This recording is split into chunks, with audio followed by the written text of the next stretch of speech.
5 లక్షలు ఇస్తామని మా కుర్మ మేడం అన్ని చేసిండు. రసాయ అచ్చండి ఎగిలించుకుంటా ఫోటోలు దిగిండు, పాటలు ఆడిండు. అంతా ఇట్లా ఎగిలించుకుంటా ఫోటోలు దిగి పాట ఆడి మమ్మల్ని ముంచిండు. నా కొడుకు తలకాయ వలిగింది సారు, సారు నా కొడుకు తలకాయ వలిగింది, ఇంకో కాలు ఇరిగింది, తలకాయ వలిగింది. పింఛన్ ఇస్తానన్నాడు, ఇయ్యలే 3000 పింఛన్ ఇస్తానన్నాడు.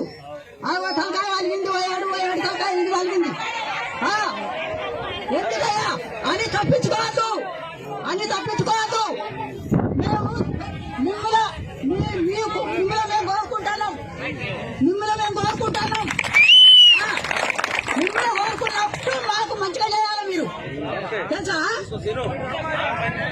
హాయ్ ఫ్రెండ్స్, మా టుడే టుమారో యూట్యూబ్ ఛానల్ చూస్తున్నందుకు చాలా థ్యాంక్స్. మరిన్ని లేటెస్ట్ వీడియోస్ కోసం వెంటనే సబ్స్క్రైబ్ చేయండి. అలాగే ఈ బెల్ ని కూడా రింగ్ చేసేయండి. మా నోటిఫికేషన్స్ అన్ని మీ మొబైల్లో వస్తాయి. అలాగే మా వీడియోస్ మీకు నచ్చితే లైక్ చేయండి, షేర్ చేయండి, నచ్చకపోతే కామెంట్ చేయండి.